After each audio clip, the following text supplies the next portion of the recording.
പരാതി നൽകിയ ഇപ്പൊ വന്നതാണ് സതീശൻ പറഞ്ഞ ബോംബാണെന്ന് വിശ്വസിക്കുന്നുണ്ടോ? എന്ത് ബോംബ്? എനിക്കിത് പൊട്ടാസായിട്ട് പോലും തോന്നില്ല, അതുപോലും തോന്നില്ല. പൊട്ടാസങ്ങൾ ചെറിയ ശബ്ദമെങ്കിലും ഉണ്ടാവും. അല്ല വന്നോട്ടെ, ആയിക്കോട്ടെ. നമ്മളിപ്പോൾ ആദ്യം കെട്ടുന്നതാണല്ലോ, അല്ല ഇന്നലെ ബോംബ് പൊട്ടിക്കും എന്ന് പറഞ്ഞ ശേഷം ആദ്യം പൊട്ടിയതാണ്. ഇതിൻ്റെ സ്ഥിതിയെ ഇങ്ങനെയാണെങ്കിൽ ഇനി പൊട്ടാൻ പോകുന്നൊരു സ്ഥിതി എന്തായിരിക്കും? അതുകൊണ്ട് വി ഡി സതീശൻ കുറച്ച് ഗൃഹപാഠമൊക്കെ ചെയ്യുന്നതാണ്. ആരെങ്കിലുമൊക്കെ പറയുന്നത് കേട്ടത്, ഞാൻ വി ഡി സതീശനെ കുറ്റപ്പെടുന്നില്ല, ആരുടെയൊക്കെ ഉപദേശത്തിനനുസരിച്ചാണ് വി ഡി സതീശൻ പ്രവർത്തിക്കുന്നത്. ആ ഉപദേശികളൊന്നും വി ഡി സതീശന് ഗുണകരമല്ല, വാരിക്കുഴിയിലേക്ക് ചാടിക്കുന്നതിന് തുല്യമാണ്. അതുകൊണ്ട് ഒന്ന് ഗൃഹപാഠം ചെയ്യുന്നത്, വി ഡി സതീശൻ ഗൃഹപാഠം ചെയ്യുന്നത് നല്ലതാണ്. കാരണം അദ്ദേഹം ഇരിക്കുന്ന കസേര അങ്ങനത്തെ കസേരയാണ്. അറിയില്ല, ഒരു പരാതിയും ഞങ്ങളറിവില്ല.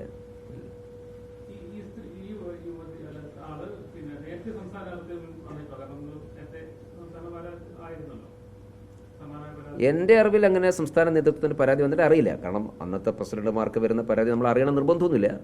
എൻ്റെ അറിവിലൊന്നും അങ്ങനെ ചർച്ചയൊന്നും ആയിട്ടില്ല. ഇല്ല. ഇത് കാരണം ഇതൊരു പോലീസ് കേസായിരുന്നു, ഇത് സിവിൽ കേസാണ്, അതൊരു കുടുംബ പ്രശ്നമാണ്. ഞാൻ പറയുന്നത് ഒരാൾ കുടുംബ പ്രശ്നം, ആ കുടുംബ പ്രശ്നത്തിലെ തർക്കങ്ങളും വിതർക്കങ്ങളുമൊക്കെ ആണോ ഒരു രാഷ്ട്രീയ ചർച്ചയായിട്ട് മാറേണ്ടത്? സിവിൽ കേസുകൾ ധാരാളം ഉണ്ടാകും, സ്വത്ത് ഓഹരി വെക്കുന്ന തർക്കങ്ങളുണ്ടാകും, അതൊക്കെ കുടുംബ പ്രശ്നമാണ്.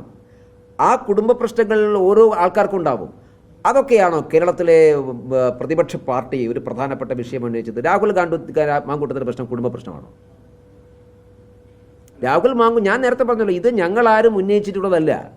നിങ്ങളെപ്പോലെ തന്നെ നമ്മളും അത്ഭുതത്തോടു കൂടിയാണ് ഈ വാർത്തകളെല്ലാം കേട്ടിട്ടുള്ളത്. ആദ്യഘട്ടത്തിൽ നമുക്ക് പോലും ഇതൊന്നും വിശ്വസിക്കാൻ തോന്നിയിട്ടില്ല. പക്ഷെ ഒന്നിനു പുറകെ ഒന്നായിട്ട് വരുന്ന സമയത്ത് നമ്മൾ വിശ്വസിക്കാതിരിക്കാൻ പറ്റില്ലല്ലോ. അതൊരു രാഷ്ട്രീയ ആരോപണമായിട്ട് തന്നെയാണ് എടുക്കുന്നത്.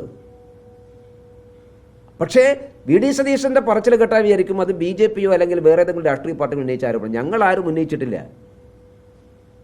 ഈ ആരോപണം ഉന്നയിച്ച ആളുകളൊക്കെ അവരെ സ്വന്തക്കാരായിട്ടുള്ള ആളുകളാണ്, ഞങ്ങളുടെ ആരും അല്ലല്ലോ.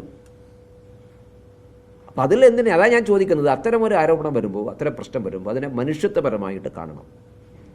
മനുഷ്യത്വപരമായിട്ട് കണ്ടാൽ രാഹുൽ മാങ്കൂട്ടത്തിൻ്റെ കൂടെ നിൽക്കാൻ ആർക്കും സാധിക്കില്ല. അദ്ദേഹം ആദ്യം ചെയ്യേണ്ടത്, കോൺഗ്രസ് നേതൃത്വം ആദ്യം ചെയ്യേണ്ടത്, അദ്ദേഹത്തോട് MLA സ്ഥാനം രാജിവെക്കാൻ പറയണമായിരുന്നു. അതല്ലേ ഒരു സാമാന്യ മര്യാദ. രാഹുൽ മാങ്കൂട്ടത്തിൽ ഇനി എങ്ങനെയാണ് പാലക്കാട് പോവുക? പാലക്കാട്ടെ സ്ത്രീകൾ കുറ്റിച്ചൂലുമായിട്ട് കാത്തിരിക്കുന്നുണ്ട്, എങ്ങനെയാണ് പോവുക? അതിൽ രാഷ്ട്രീയമൊന്നുമില്ലല്ലോ, അതിലെന്തെങ്കിലും രാഷ്ട്രീയമുണ്ടോ? അപ്പം അത് മനസ്സിലാക്കാനാണ് വി ഡി സതീശൻ തയ്യാറാകേണ്ടത്. ഹൃദയവേദന എനിക്ക് ഇന്നലെ കേട്ടിട്ട് അത്ഭുതം തോന്നിപ്പോയി. രാഹുൽ മാങ്കൂട്ടത്തിൽ പുറത്താക്കിയത് ഹൃദയവേദനയോട് കൂടിയിട്ടാണ്. എന്തിനാ വി ഡി സതീശൻ ഇത്ര ഹൃദയവേദന? അപ്പം അതിനെക്കുറിച്ച് അദ്ദേഹം സ്വയം ആലോചിക്കട്ടെ.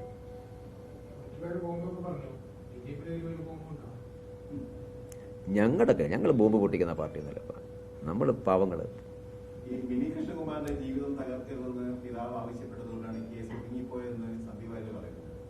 എനിക്കറിയില്ല, ഞാൻ അദ്ദേഹത്തെ അത്തരം കുടുംബ പ്രശ്നങ്ങളിലേക്കൊന്നും ഞാൻ പോകാറില്ല, എനിക്കറിയില്ല.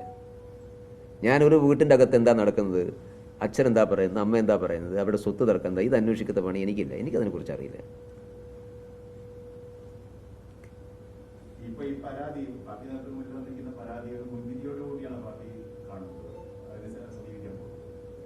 അല്ല, അങ്ങനെ മുൻവിധിയൊന്നുമില്ല. കാരണം ഈ പരാതി നേരത്തെ വന്ന പരാതിയാണ്. ഞങ്ങൾ പാലക്കാട്ടെ ആളുകൾക്ക് എല്ലാവർക്കും അറിയുന്നതാണ്. എന്തുകൊണ്ടാണ് ഇത് ക്ലിച്ചു പിടിക്കാതെ പോകുന്നത്? ആരും ഏറ്റെടുക്കാത്ത എന്താണ്? ഒരു ആരോപണം ഒരു പ്രാവശ്യം പറഞ്ഞ് ചീറ്റിപ്പോയി പിന്നെയും പറഞ്ഞുകൊണ്ടിരുന്നില്ല. വി ഡി സതീശൻ അറിയാത്തതുകൊണ്ടാണ്. ഞാൻ പറഞ്ഞല്ലോ, വി ഡി സതീശൻ പെട്ടുപോയതാണ്. വി ഡി സതീശൻ അത് അറിയില്ലായിരിക്കും. 2020 തദ്ദേശഭരണ സ്ഥാപനങ്ങളിലേക്കുള്ള തെരഞ്ഞെടുപ്പ്, മുനിസിപ്പൽ തെരഞ്ഞെടുപ്പിൽ ഇത് വലിയ ചർച്ചയായിരുന്നു. അന്ന് വാർത്താ സമ്മേളനത്തിൽ ഇതൊക്കെ പറഞ്ഞതാണ്. ഈ പറയുന്ന കാര്യങ്ങളൊക്കെ വാർത്താ സമ്മേളനത്തിൽ പറഞ്ഞതാണ്. വലിയ വാർത്തയായിരുന്നു. അത് പത്രക്കാരന്വേഷിച്ചു, പോലീസ് അന്വേഷിച്ചു, കഴമ്പില്ലാന്ന് ബോധ്യമായോ? ഒരു ദിവസത്തെ ആയുസേ ആ വാർത്തയ്ക്ക് ഉണ്ടായിരുന്നുള്ളൂ. കാരണം അതിലൊരു കഴമ്പുമില്ലാന്ന് പാലക്കാട് പത്രക്കാർക്ക് എല്ലാവർക്കും ബോധ്യമായി. അവരന്വേഷിച്ച് പോകുമല്ലോ. ഒരു മുനിസിപ്പൽ ഇലക്ഷൻ്റെ സമയത്ത്, അതും BJP ഭരിക്കുന്ന ഒരു മുനിസിപ്പാലിറ്റിയിൽ അന്നത്തെ മുനിസിപ്പൽ വൈസ് ചെയർമാനെതിരായിട്ട് ഒരു ആരോപണം വന്നാൽ അങ്ങനെ കെട്ടടങ്ങില്ലല്ലോ.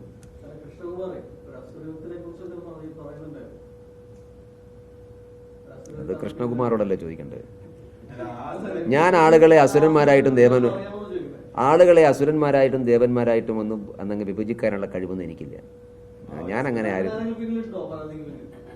ആരെങ്കിലുമൊക്കെ ഉണ്ടാവില്ല, ഇല്ലാണ്ട് വി ഡി സതീശനെ ഈ മാതിരി വിടുത്തപ്പെടുമോ? എനിക്ക് വി ഡി സതീശനെ കുറിച്ച് അങ്ങനെ അഭിപ്രായമൊന്നുമില്ല കേട്ടോ, അങ്ങനെ അഭിപ്രായമൊന്നുമില്ല. വി ഡി സതീശനെ അബദ്ധത്തിൽ പെടുത്തിയതാണ്, സ്വയം അബദ്ധത്തിൽ പോയി ചാടുന്ന ഒരാളെന്നല്ല വി ഡി സതീശൻ, ആരോ അബദ്ധത്തിൽ പെടുത്തിയതാണ്. അതുകൊണ്ട് അത്തരം ആളുകളെന്ന് കരുതിയിരിക്കണമെന്ന് ഞാൻ അദ്ദേഹത്തോട് എല്ലാ സ്നേഹ ബഹുമാനം വെച്ച് പറഞ്ഞതാണ്.